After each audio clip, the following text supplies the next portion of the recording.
So what I was discussing is that this is the lateral pressure that's being exerted. This is the lateral resistance which is being exerted by the rings as well as by the longitudinal bars. Now you would have longitudinal bars at these positions. You also have at these positions, which are these positions, at this position, you also have greater amount of this is a ring भी यहाँ पर है, and then you also have the longitudinal bars at these positions. So the lateral resistance offered is more here at the corners because by both by the longitudinal bar as well as by the ring. As you go towards the as you go towards the center, away from the longitudinal bars, at this position the lateral resistance offered is the least. Why so? Because once you have the lateral pressure, how would the lateral pressure act like? The lateral pressure would act like this. It would be, although it's uniform throughout, लेकिन chances कहाँ पर है सबसे ज्यादा ring को फूलने के? It would be at the center. So the resistance is the least at the center and it's most at the corners. So under even a compressive load, what we have come to know now is even under a compressive load, you have lateral pressure. Even when the compressive load is even when the compressive load is axial, almost with no eccentricity, so least amount of moments, even when the column is short, that means it's not slender, even then you have lateral pressure acting in the column, because this is the natural tendency of any material. आप किसी भी material पे ऐसे load डालो तो वो ऐसे फूल जाता है. So that lateral pressure is resisted in this fashion. So crushing failures are prevented by this mechanism, wherein you provide the combination of longitudinal bars along with the lateral ties or the rings or the transverse reinforcement. So next, when it comes to buckling now, the second one, where the slenderness ratio is greater than 12, in that case, in case of buckling, what would happen when you have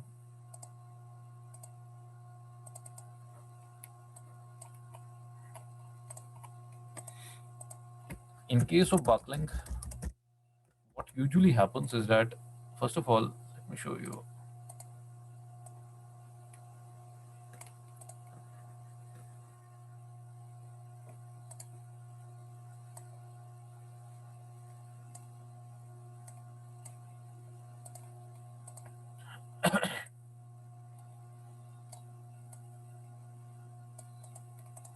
For example, this is the mode of buckling of a particular column.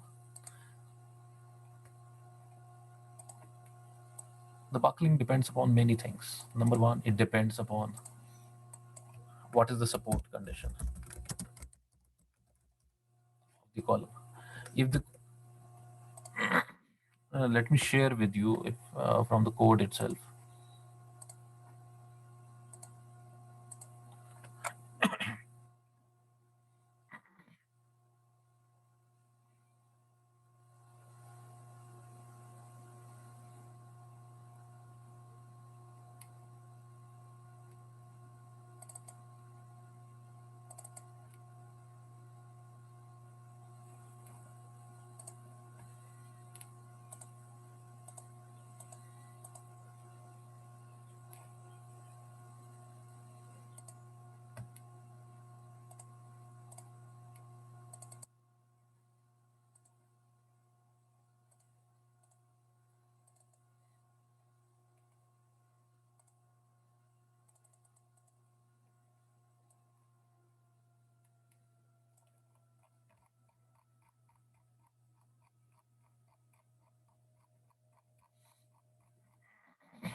So what is given here in annexure E is the effective length of the column. But before going to the effective length of the column, I will show you the modes of buckling, now which is dependent on the end condition. Now when it's fixed and fixed, this is the type of buckling that would happen. When effectively held, this is both fixed. Now here the bottom one is fixed and the top one here, in this case, this one is restrained against rotation at one end. So it's a hinge support here. Then this is both hinge at the bottom as well as at the top. Then this is the condition.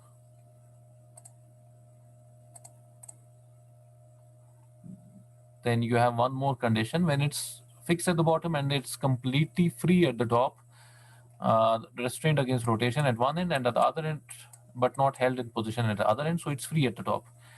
Then there is one more condition, effectively held in position, restrained against rotation in one end, and at the other end partially restrained against rotation. So this is a partial restraint here against rotation at the other end, but it's not held in position. And this is restrained from rotation. It's free only in lateral translation, जो कि ऐसे हो रही है. Now this is hinge here at the bottom. At the top here you have it's not restrained against rotation.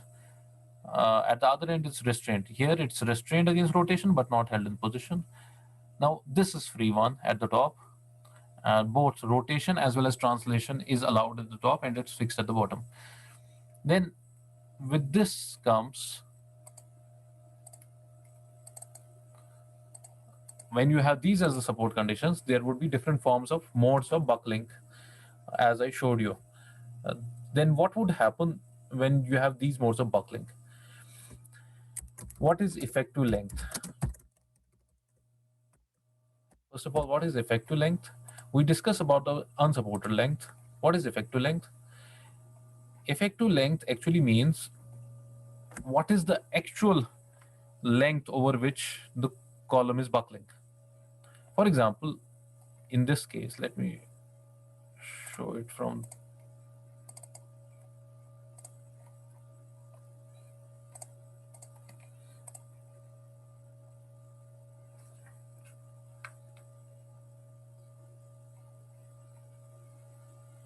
this one, first one.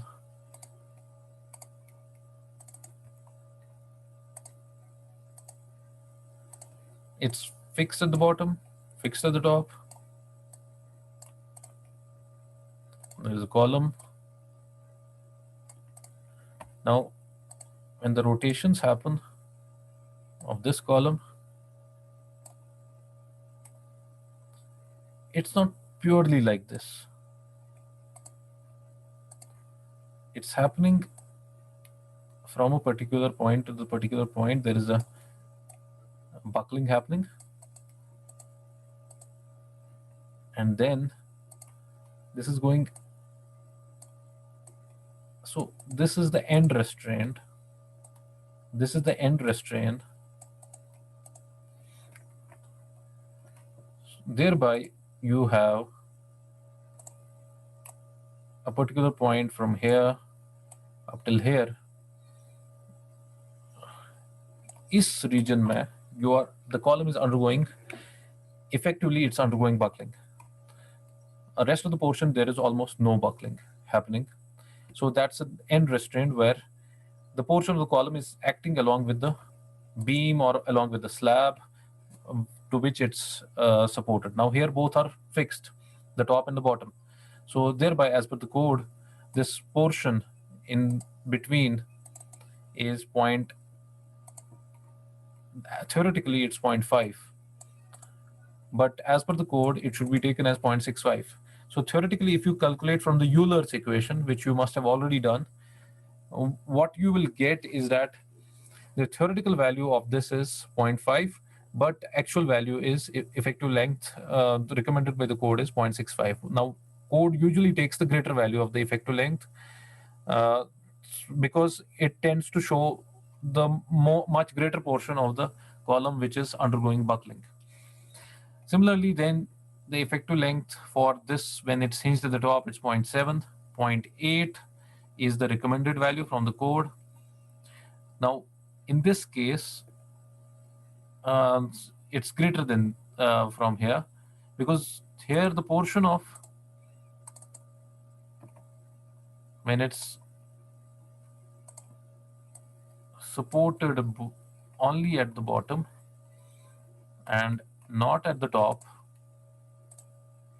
it's fixed only at the bottom, and then there is a hinge at the top. There is a hinge at the top. In this case, only the rotations at the top are allowed. It's about a hinge. So the column would buckle somewhat like this, because the rotation is being allowed. There is, in this case, there was zero rotation here. Now there is a particular amount of slope or rotation here at the top. Then there is a zero rotation here because it's fixed at the bottom. So the effective length is proportionately increased from this portion up till this portion.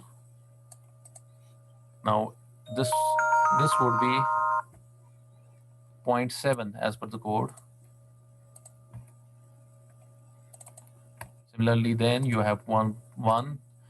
Now whole of the portion is both are hinged here, so it becomes 1 theoretical, as well as this is both 1. Here it's 1. Effectively only this much portion is bending, so it's 1. Then as per code is 1.2. Here it's 1.5. It's 2 here and it's 2 here. So this table, L is the unsupported length. Now L is the unsupported length which we discussed earlier. So effective length you can calculate from here, annexure table 28, annexure E. Then there is another method when to calculate the effective lengths ratios for the column for different conditions. Right now, I'll not discuss this. So these are the modes of buckling. Now, what do you do in a column to resist the buckling? आप क्या provide करते हो? I just discussed this that you would, because this is जब इसमें buckling यहाँ की ओर हो रही है, this is the mode of buckling. So what is happening is that this outer portion here, this would be in tension. It would be in tension. And the inner portion here would be in compression.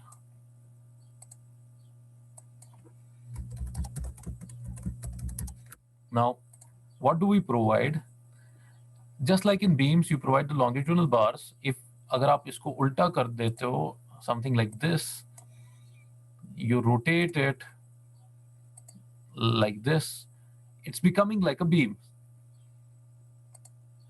So नीचे tension है, ऊपर compression, and then we provide the longitudinal reinforcement here. We're also providing here, because we don't know at one stage of time it could be that it's buckling in this mode.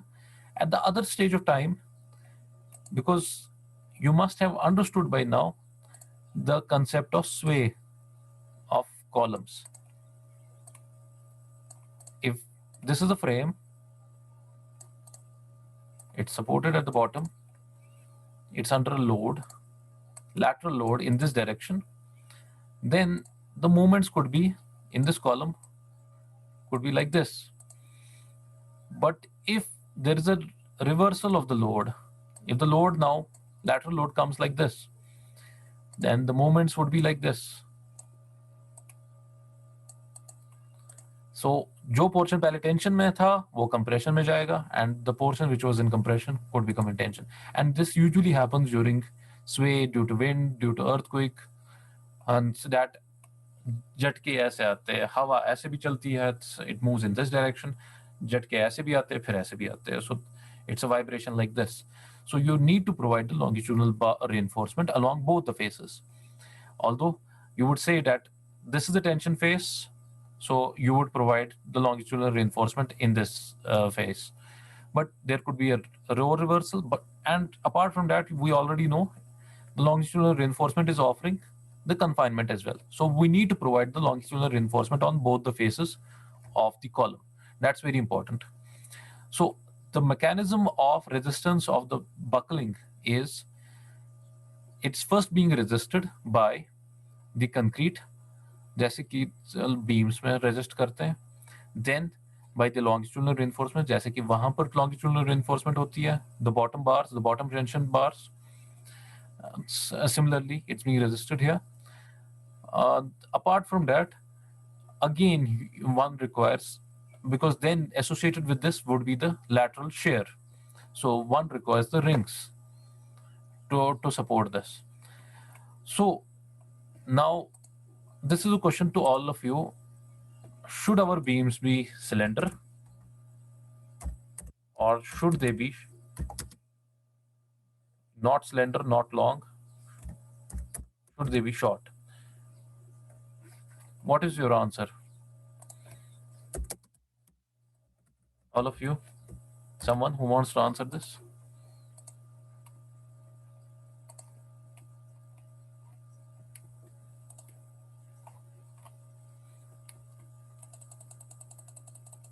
Someone?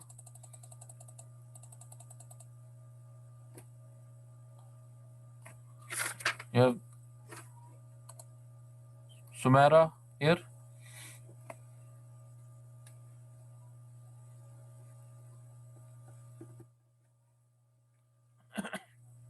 Sumera is there? Not here? Elia? Yes, sir. What do you think? Just tell me, what do you think? Should it be slender column or should it be a short column? Sir, I think slender column. You think it should be a cylinder column? Yes, sir. Any guess why so? Because I think in the slender column it will fail by buckling, but in case of a short column, it will fail by crushing. So I think Column will fail by buckling crushing. fail. A cylinder column will Yes, fail sir. by. Buckling. So which of the two failures you think is better failure? I You think it's think buckling. why? So because I think if it will fail by crushing, it will be instantaneous. But in case of buckling, I think there will be some warnings. Huh. It. So You're right. Uh, you're right. If the failure happens by crushing, it would be instantaneous. But that would have happened if there was no longitudinal reinforcement as well as rings to prevent that. Now, because that's steel and it's ductile, so crushing itself is then resisted by ductile materials, which is जिसमें rings आते हैं, जिसमें longitudinal reinforcement आता है. So the failure will not be brittle when it's crushed because you are providing the हम यहाँ पर provide कर रहे हैं longitudinal reinforcement as well as rings. Thereby, that argument is not no longer supportive here. जो आप कह रहे हो, it would have been the argument was valid जब when it was only concrete, no steel there resisting the crushing. So what would happen during buckling? Hadia, you want to answer?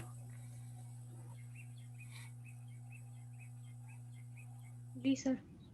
Buckling के time पे क्या होगा? If the failure is happening in buckling, will that now be more किस में failure जल्दी होगा, buckling में या क्रशिंग में? रिमेंबर I was क्रशिंग भी also यहाँ पर thinking डक्टाइल कि है और crushing में ही होता. Crushing. But as you said कि crushing में steel वो उसको resist कर देगा. तो I'm not sure about what to say about buckling. हाँ, someone else?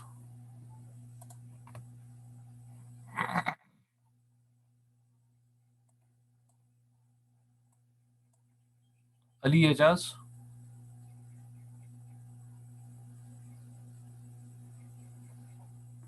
Ejaz. 45. Not here. Yes, sir. What do you think? Buckling is better or crushing?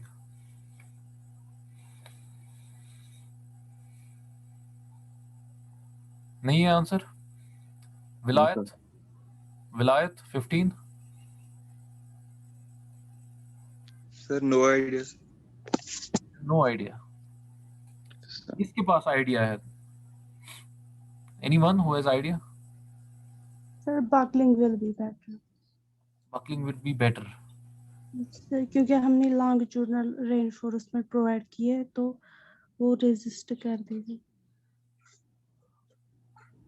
वो वहाँ पे tension I told you one thing. मैंने अभी जब discuss किया, moments increase with slenderness. Did I say this? Yes With slenderness, with the increase in the length, with the decrease in the lateral dimension, with the slenderness or increase in the slenderness of the column, movement भी increase हो जाते हैं. So when you have a slender column where buckling is happening, movements are increasing. Do we want to design just for axial forces or axial forces plus moments?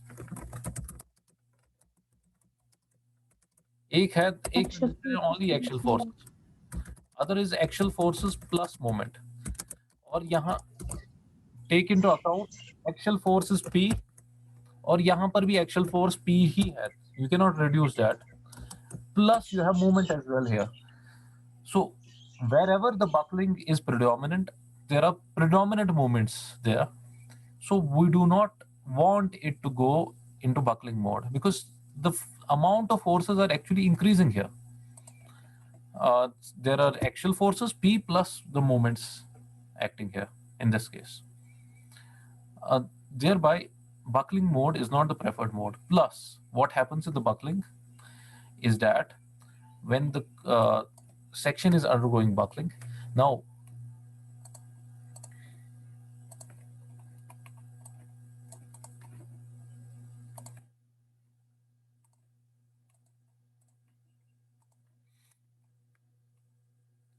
this section would now have,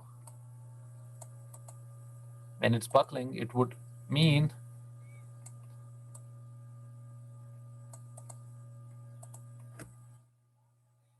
the lateral moments would lead to the buckling like this. So apart from what? Apart from this lateral pressure, which happens without buckling as well.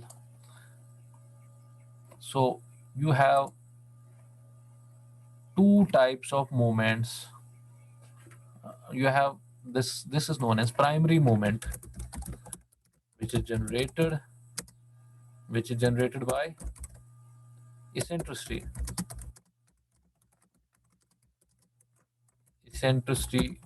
on column, जो हमने last time discuss किया, m is equal to p into e. So this is known as primary moment, and that leads to buckling like this.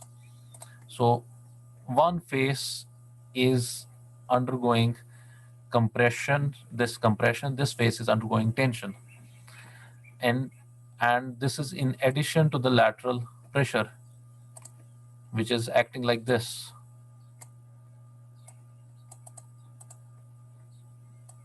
And it's like this here. So ulta hai. This is in pressure is towards the outside. So it leads to a complex phenomena. तो यहाँ पर add on हो रहे हैं और भी lateral pressure की वजह से you are adding up more movements. One lateral pressure से भी हल्का सा movement generate हो रहा है, and then you have the primary moment generated by the eccentricity. So you actually are, and in this case यहाँ पर उल्टा हो रहा है. So this is a complex phenomena that's happening in the column when you have buckling happening. So the failure can be you don't know where the failure will happen in this case, because you don't know the amount of lateral pressure that's been exerted actually, and then how much amount is the buckling happening. So, और यहाँ पर उल्टा हो रहा है. So in this case, the net result could be something like this. For example, it's happening like this, the net result here, and the net result here in this case is far greater like this. So there is an additional incremental moments being generated onto the. So buckling is not a good thing for columns. Crushing you can manage by providing suitable amount of confinement of the core of the column, by providing rings and designing for that.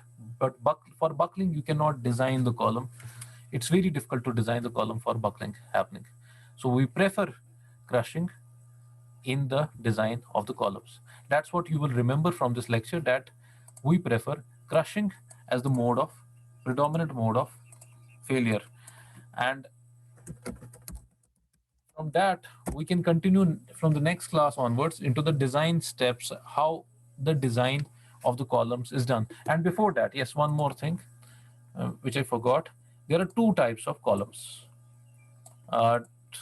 as per the dimensions or as per the shape. One is, this is a rectangular or a square column. Then you have circular columns. And then nowadays, we also use composite columns, where you have this as the reinforced concrete, and then there is a portion of steel, which is a structural steel inside it. Not the reinforcing steel, the structural steel, which could be an I section. This could be an I section within the column. So these are known as composite columns. As per dimension, there you have two shapes, rectangular column, and this is circular. And in circular column, we have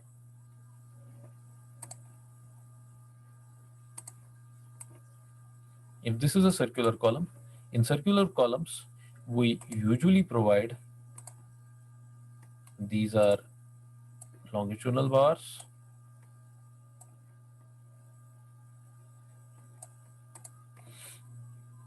and then not rings, we provide, they are known as hoops.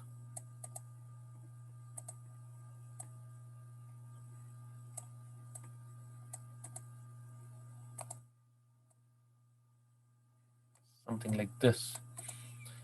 It's also known as spiral. It's also known as spiral ties or hoops. So in circular, you have spiral ties, जो कि ऐसे एक ही tie ऐसे ऊपर से नीचे तक, like you have in the DNA, जो आपने देखा होगा, ऊपर से नीचे तक, you have a DNA strand from top to bottom, the spiral ties or the hoops that you provide in the circular columns. So I'll stop here. If any one of you has any questions.